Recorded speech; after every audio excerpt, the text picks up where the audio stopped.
Solemos pensar en la inteligencia como ese gran búnker donde se aloja la lógica, las matemáticas y la razón pura. Iván, no olvides las emociones. Cierto, Elsa. Y las emociones. Hoy, en Los Observadores, este espacio para compartir lo sorprendente que hay en el mundo, tenemos a Elsa Punset, una filósofa y escritora que dedica sus reflexiones y su escritura a hablar de esto, de las emociones, de la educación, de la forma en que el sentir de la vida gobierna nuestro comportamiento. Y para eso ha escrito un libro que ya es una bomba editorial en todo el mundo hispano, que se llama Mochila para el Universo. Elsa, bienvenida. Muchas gracias, un placer enorme estar aquí. Dime, ¿qué lleva a alguien en esa mochila? ¿Qué necesitamos cuando abrimos una mochila para lanzarnos al universo?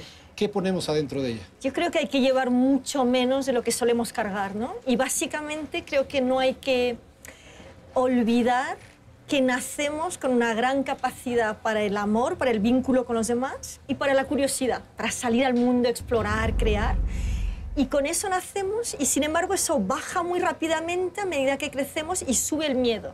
Así que de la mochila hay que sacar mucho miedo y hay que meter mucha alegría y mucha curiosidad. Yo creo que uno no envejece mientras no pierde la curiosidad. Pero lo dices bien, y quienes tenemos la oportunidad de convivir con niños vemos cómo nace esta gran carga de amor, de creatividad, de imaginación, y luego como que comienza a decrecer, efectivamente, nos como señalas, y entra el miedo. Platícame esa coyuntura, ¿dónde hay ese choque de causas? ¿Qué nos sucede? Es que lo curioso, Iván, es que lo sabemos. Sabemos que es en los primeros 6, 7 años de vida. Y entonces a veces vienen los padres de niños con una cierta edad, ya unos adolescentes, y me dicen, Elsa, ¿qué puedo hacer con mis adolescentes o con mi adolescente? Y yo siempre les digo, hombre, no hay que tirar la toalla, pero ojalá educásemos a los padres para realmente esta época en que el niño aprende de forma natural, estos grandes patrones emocionales se conforman en esos primeros 6, 7 años de vida, ojalá los padres fuesen más, estuviesen más preparados para poder ayudar a sus hijos, ¿no? ¿Y qué ocurre? Que entonces tenemos que recurrir a algo que tenemos en nuestra sociedad que es maravilloso, que es la educación.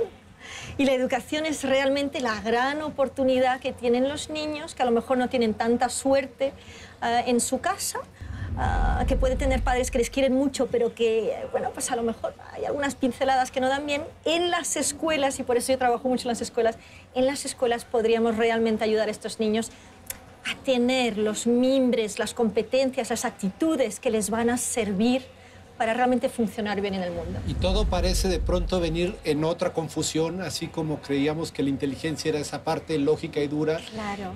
También pensar que la educación era esta parte como de dar conocimiento y hacerlo memorizar. Educar la razón. Entonces, ahora estamos ante nuevos planteamientos, por suerte, pero que están mutando y el cambio no está siendo fácil, ¿o sí? ¿Cuál es tu experiencia en este sentido? ¿Sabes lo que nos pasa a los humanos? Que lo vemos todo siempre muy lento, ¿no? En nuestros 80 años de vida, pues nos parece que las cosas van lentas, porque 10 años, 15 años para nosotros es mucho tiempo. Y es lo que está tardando un poco este cambio educativo, ¿no? Llevamos a lo mejor en serio 10 años con los cambios educativos. Y yo creo que nos quedan otros 10 años para realmente incorporar lo que hemos aprendido acerca del cerebro. Pero ten en cuenta que hasta principios de siglo, estamos hablando de nada, de anteayer prácticamente. Así es. No entendíamos bien el cerebro, aquello era una caja negra y hemos tenido que entrar dentro y ahora gracias a todas las técnicas medimos los procesos emocionales, sabemos que en la base de cada pensamiento racional hay una emoción, sabemos que eso significa que tenemos que educar de otra manera, que tenemos que educar las emociones, además de educar la razón del niño. Y claro, esto nos obliga a unos cambios en unos sistemas educativos ya muy asentados desde hace 100 años, que existieron ¿para qué? Para enseñar a las personas a leer y escribir y básicamente a funcionar en fábricas con vidas muy acotadas y muy de cara a la supervivencia, ¿no? Entonces, claro, hemos aprendido, si quieres, tenemos una herencia de desconfianza hacia la alegría, hacia La curiosidad, hacia la risa, hacia la curiosidad, todo eso era peligroso, todo eso era un lujo biológico, algo que no servía, ¿no? Y ahora de repente nos dicen, no, aprendes mejor cuando hay alegría, aprendes mejor cuando te apasionas por las cosas, ¿no? Y nos obliga a cambiar todo el sistema. Ahora que, como dices, podemos asomarnos a lo que sucede en esa caja, aquí dentro, el cerebro, y que nos damos cuenta que, por ejemplo, las actividades artísticas tienen una gran implicación. Dime, Elsa, ¿qué vemos en el cerebro cuando el ser humano crea o cuando el ser humano imagina? ¿Qué sucede dentro de nosotros? Bueno, en realidad, esto es algo curioso el cerebro, porque no hay mucha diferencia para el cerebro entre realidad y ficción. Y en ese sentido, el cerebro te engaña muy rápidamente, inventa cosas. ¿Qué hace él? Pues él lo que quiere básicamente es que estés seguro. Es un cerebro programado para sobrevivir. Entonces, categoriza todo. Así es como aprendemos los humanos, poniendo todo en cajitas, diciendo estos son los buenos, estos son los malos. Nos cuesta un poco justamente este modo más creativo del cerebro, donde todo fluye, donde las cosas no son lo que parecen o pueden cambiar rápidamente, ¿no? Y las escuelas no han ayudado en este sentido. Las escuelas nos han dicho, oiga usted, para cada problema hay una solución y esto es lo que hay, ¿no? Y bueno, es una sociedad que ha funcionado así y que... Pero ahora estamos en el momento de transformarlo. Creo que la realidad misma la está exigiendo. Exacto. Esta transformación. Y yo siempre digo, esta crisis es terrible, pero esta crisis que significa que la mitad de nuestros niños, por lo menos en muchos países del mundo, 1 de cada 4 jóvenes no encuentra trabajo al salir del colegio en el mundo. En países como España, más de la mitad de la población juvenil no encuentra trabajos.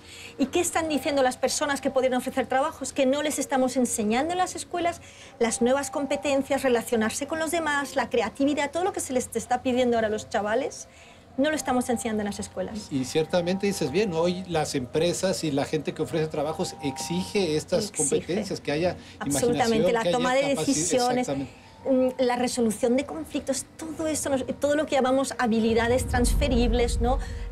Cómo pensar, cómo sintetizar, cómo contrastar la información. Ten en cuenta que estamos rodeados de información, pero la información, yo siempre digo que no sirve de nada si no sabemos transformarla en conocimiento. Y el conocimiento es lo que nos permite ser creativos. ¿Y qué nos está pasando ahora? Que de repente, bueno, pues estamos siendo creativos y colaborativos en red.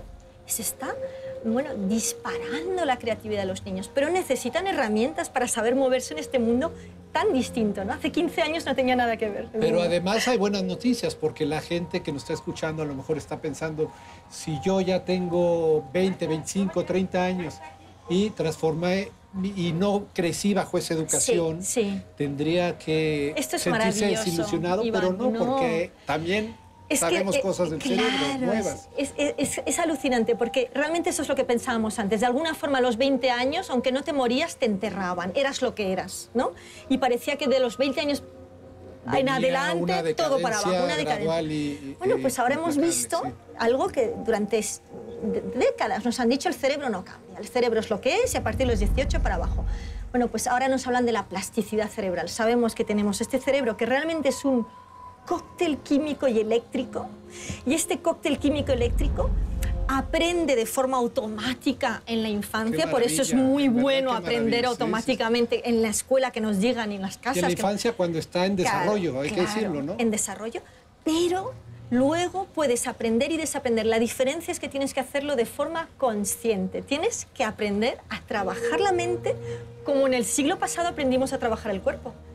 Le podríamos decir a la gente que ahora tiene que cobrar conciencia de que tiene este órgano maravilloso, maleable, que tiene la posibilidad de, como una masa de pan o como de transformarse, y entonces es posible si comenzamos a ejercitar, por ejemplo, la creatividad, la imaginación u otras capacidades como las emociones. La gestión de la ira, por ejemplo, la gestión de las emociones, ¿no? Y esto empieza con los niños en las escuelas, les enseñamos a poner nombre a las emociones y les enseñamos hasta qué punto pueden trabajar pues, cualidades que no sabíamos que se podían trabajar, como la compasión, la empatía, que es la capacidad de ponerte en la piel del otro, la ira, la tristeza. Tú puedes filtrar determinadas emociones y puedes activar otras. Y esto cuando te pasan por todos los medios tecnológicos que tenemos ahora a nuestro alcance, se ve cómo se iluminan determinadas partes del cerebro. ¿Qué pasa con la plasticidad cerebral, con esta capacidad del cerebro de aprender y desaprender? Bueno, que es lo que llaman la paradoja de la plasticidad. Y es que una vez que has aprendido algo, te imaginas que tu cerebro es una montaña nevada. Esto es una imagen del neurocientífico Álvaro Pascual Leone. Tu cerebro es una montaña nevada y tú tienes una pendiente determinada, unas rocas aquí y allá, una nieve con una consistencia. Esta es tu genética, es como naces. Pero luego tú subes al pico de la montaña cuando naces y tiras un trineo por la ladera. Y si tú siempre tiras el trineo por la misma parte de la ladera... Vas forjando un camino. Exacto, y es un camino químico y eléctrico. Y ese camino luego es muy difícil salirte de él. Tu trineo siempre va por ese camino. Y yo siempre digo a las personas, si siempre hacemos lo mismo, si siempre pensamos lo mismo, si siempre vamos a los mismos lugares, nuestra vida no va a cambiar, ¿no? Y una de las bases de la plasticidad cerebral, de la inteligencia emocional, es aprende a tomar otros caminos. Y puedes trabajar el optimismo, la compasión, la empatía, el autocontrol, todas las cosas que te ayudan a transformar tu vida en la medida que necesitas. A mí me queda claro que me estás dando esos componentes que van en la mochila para enfrentar el universo, para enfrentar la vida.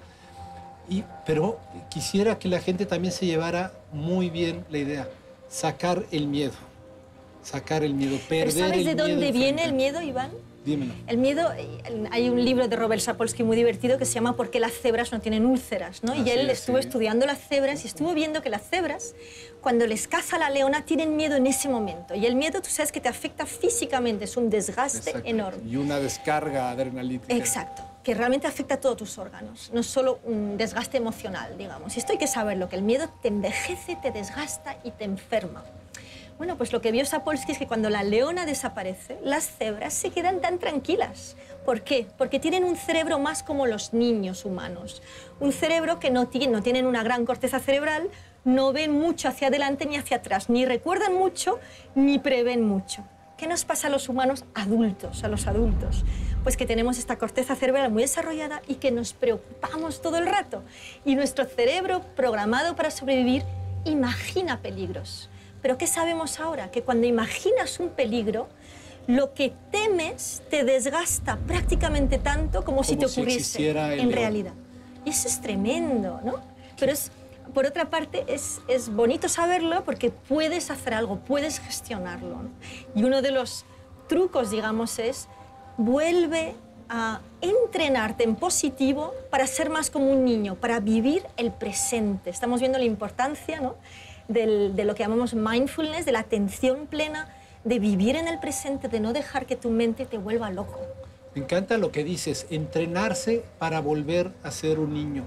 Decía Pablo Picasso que tardó 80 años en volver a pintar como un niño de 8. Y esto es de lo que estamos hablando con Elsa Punset, esta filósofa que reflexiona en torno a las emociones y a lo que hay que poner en esa mochila, lo que hay que sacar, el miedo a vivir. Elsa, muchísimas gracias. Muchísimas gracias, un placer. Gracias.